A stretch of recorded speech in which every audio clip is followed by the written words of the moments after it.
Avis vascular centre మన దేశంలోనే the best varicose vein hospital. మిమ్మల్ని వేణుస్వామి గారితో పోల్చారు. లైక్ ఆయన అంటే ఒప్పుకుంటూ ఉంటారు, లైక్ ఇలా మందు పెడతారు, పూజల్లో నాన్ వెజ్ పెడుతూ ఉంటారు, బలిస్తూ ఉంటారు, ఒరిజినల్ బ్లడ్తోనే పూజలు చేస్తారు అని చెప్తారు. ఆయనే డైరెక్ట్గా చాలా సందర్భాల్లో చెప్పడం జరిగింది. లైక్ అలాంటి పూజలు మీరు చేస్తారా సార్? ఇది ఈరోజు ఉందని శివ గారు, ఈరోజు ఉంది కాదండి, ఇది కొన్ని వందల సంవత్సరాల నుంచి ఉంది. ఇది ఉత్తర భారతదేశంలో హెవీగా ఉంది. ఇప్పుడు మనకు సౌత్లో తీసుకొచ్చారు. తీసుకొచ్చిన తర్వాత ఇప్పుడు మనకిక్కడ ఒకటే విషయం చెప్తానండి, మనకిక్కడ ఎల్లమ్మ తల్లి కానీ, తర్వాత ఇంకొక అమ్మవారు కానీ, ఇంకో అమ్మవారు కానీ గ్రామ దేవతలకు బలి ఇవ్వడం లేదండి. ఇంకా బలి అదే కదా, ఇంక కొత్తగా ఏముంది అంటున్నా నేను. అంటే నాన్ వెజ్తో పూజలు ఏంటి అని. ఇప్పుడు బలిచ్చేసి అమ్మవారికి బలిచ్చేసి ఆ మాంసం తీసుకెళ్ళి ఆడే పెడుతున్నారు కదండి. అది బలిస్తే నాన్ వెజ్ పూజ అయింది, నాన్ వెజ్ పూజ కదా. అక్కడ ఆమె పెట్టేసి మనం తింటున్నాం. ఇంకా అక్కడ ఎక్కడ ఉంది అంటున్నా, ఈరోజు కొత్తగా తీసుకొచ్చింది ఏంటి అంటున్నా నేను. అవి వర్కౌట్ అవుతాయా అని. ఇప్పుడు అమ్మవారికి పెడుతున్నారు, వర్కౌట్ అవుతున్నాయా? ఇప్పుడు మీరు అడిగింది క్వశ్చన్ అర్థమైంది నాకు. అక్కడ పెట్టాము, అమ్మవారికి మనం ఇస్తున్నాం, బలి ఇవ్వట్లేదు. బలి ఇచ్చేసి అమ్మవారికి నైవేద్యం పెడతాం నాటే బలి నైవేద్యంగా ఇస్తున్నాం. అక్కడ గుర్తుపెట్టుకోండి, ఇది కామన్ గా మనకు పురాతన నుంచి ఉంది. ఈ అమ్మవారికి సంబంధించినంత వరకు కూడా అక్కడ కోరిక అనేది మనకు నెరవేరుతోనో, ఆ కోరిక నెరవేర్చనే కదా మనం నైవేద్యం పెడుతుంది అమ్మవారికి. ఇది కూడా అంతే కదా. నెరవేరుతాయా అంటున్నా. ఎందుకు నెరవేరకపోతే నువ్వు ఎందుకు అమ్మవారిని దండం పెడుతున్నావు? దేవుడి దగ్గరికి వెళ్ళి ఎందుకు దండం పెడుతున్నారు అంటే, దేవుడు అనేవాడు నీకేం కోరిక ఇవ్వడండి, ఏమి ఇవ్వడు అనుకున్నప్పుడు నువ్వు దేవుడి దగ్గర పోయి దండం పెడతారా?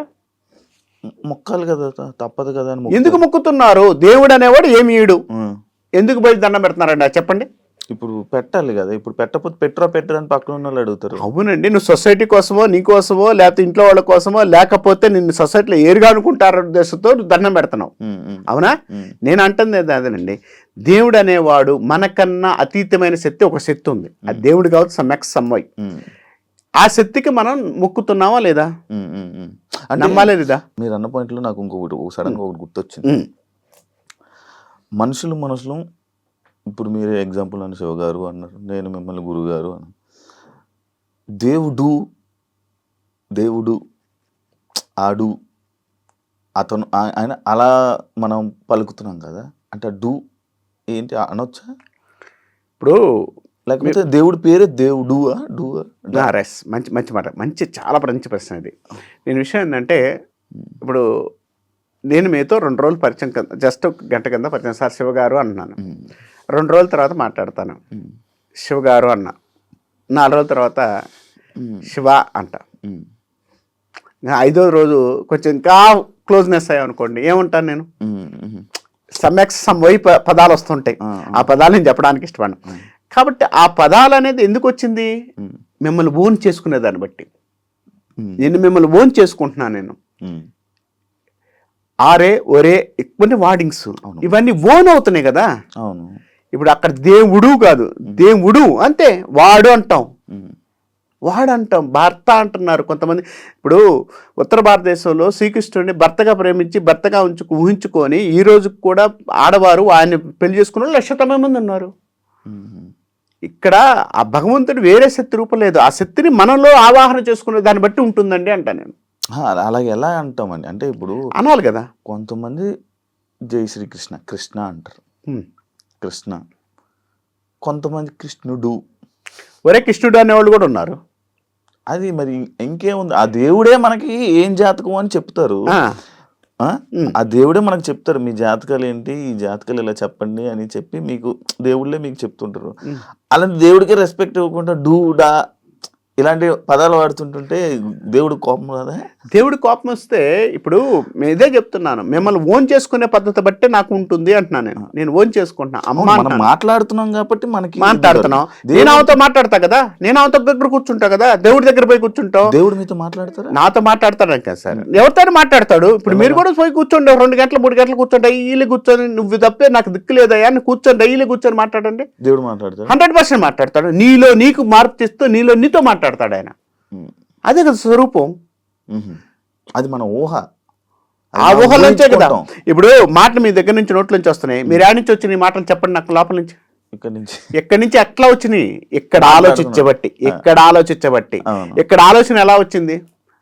మీ మెదడులో రసాయనాలు మారిపోయి ఎక్కడికక్కడ క్వశ్చన్ పేపర్ వచ్చేసిందా వచ్చిందా? ఇక్కడెక్కడ రాలేదు. అంటే మీలో ఉన్న మార్పు బట్టి, మీలో ఆలోచన విధానం బట్టి, ఆ ఆలోచన ఎవరిస్తున్నారు? దేవుడా, భగవంతుడి స్వరూపమే కదా.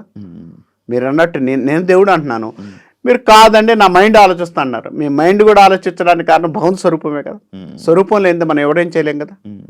కానీ మనల్ని నడిపించే అతీతమైన శక్తి ఒక శక్తి ఉంది. ఆ శక్తి నడిపిస్తుంది అనుకోండి, దాని దేవుడు అని పేరు పెట్టుకోండి, ఒరే అని పెట్టుకోండి, అరే అని పెట్టుకోండి, నీ ఇష్టం అది. ఇప్పుడు మీరు వశీకరణ లాంటి పూజలు చేస్తారు అని నేను విన్నాను. చేస్తారా? ఎస్, మంచి ప్రశ్న అండి. వశీకరణ, వశము కరణ అంటే ఒక మనిషిని వశం చేసుకునేదని వశీకరణ అంటాం. అసలు విధానం చెప్తాను నేను. వశీకరణ అనేది అసలు ఉందా లేదా దాని విషయం చెప్తానండి నేను. ఎందుకంటే దీని మీద చాలా వ్యాపారం నడుస్తుంది, చాలా మాయలు నడుస్తున్నాయి. వశీకరణ అనేది సబ్జెక్ట్ అనేది ఉంది. ఎందుకు ఉంది అంటే ఆ సబ్జెక్ట్లో వశీకరణ అనేది ఒక బేజాస్త్రాలతో కూడుకున్న మంత్రాన్ని మనము ప్రయోగించటం వల్ల ఆ వ్యక్తి మనకు వశీకరణ అవుతుంటాడు అని చెప్పచ్చు.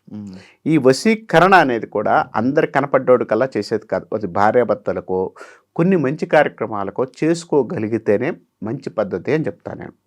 ఇది వశీకరణ అనేది. ఈ వశీకరణ అనేది లేదు అంటే ఒక భార్యాభర్త మధ్య ఉండేది ప్రేమ ఉండదు, ఒక లవరు ప్రియుడి మధ్య ఉండేది ఉండదు, ఒక తల్లి తండ్రికి కూడా వశీకరణ లాంటిదే. అంటే మా అమ్మ మా నాన్న అనే ఫీలింగ్ ఎక్కడ వస్తుందో వశీ అంటే వాళ్ళు అటాచ్మెంట్స్, ఆ అటాచ్మెంట్స్ ఇవ్వడానికి వశీకరణే పనిచేస్తుంది.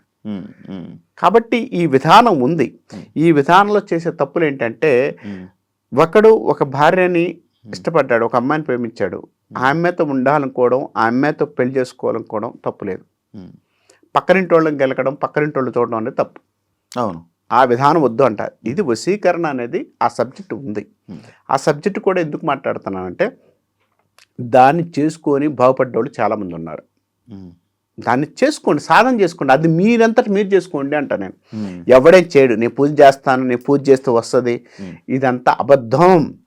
పూజ చేస్తూ వస్తుంది అంటే అమ్మాయి ఎవరు, అమ్మాయి కానీ అబ్బాయి కానీ.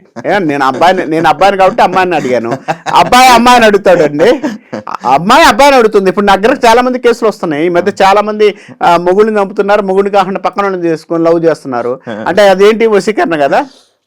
పూజలు చేయించుకోవడం వల్ల జరుగుతాయి. పూజలు చేసుకోవడాలి కదా, వాళ్ళిద్దరి మధ్య పుట్టింది అంటున్నాను. వశీకరణ పూజలు చేయడం మాత్రాన్ని పుడతానంటే ప్రపంచంలో ఉన్న వాళ్ళు సినిమాటర్లు అందరూ నాకే కావాలని ప్రతి ఒక్కరు పూజ చేసుకుంటాడు. నెక్స్ట్ క్వశ్చన్ అదే, మీరు ఒక హీరోయిన్ కి అదేనండి అందరూ అంటారు. కాబట్టి ఇక్కడ ఎక్కడా కూడా వశీకరణ కాదు. ఎవరైతే బాగుపడుతున్నారో ఆ సబ్జెక్ట్ ఉందో ఆ సబ్జెక్ట్ని ఉపయోగించుకోండి. ఎక్కడ ఉపయోగించుకోవాలి? భార్యాభర్తల మధ్య ఉంది, చిన్న ప్రాబ్లం ఉంది. వశీకరణ పూజ కాదు, దాని మంత్రం ఉంది, మంత్రం చేసుకోండి, మీకు 100% రిజల్ట్ వస్తుంది.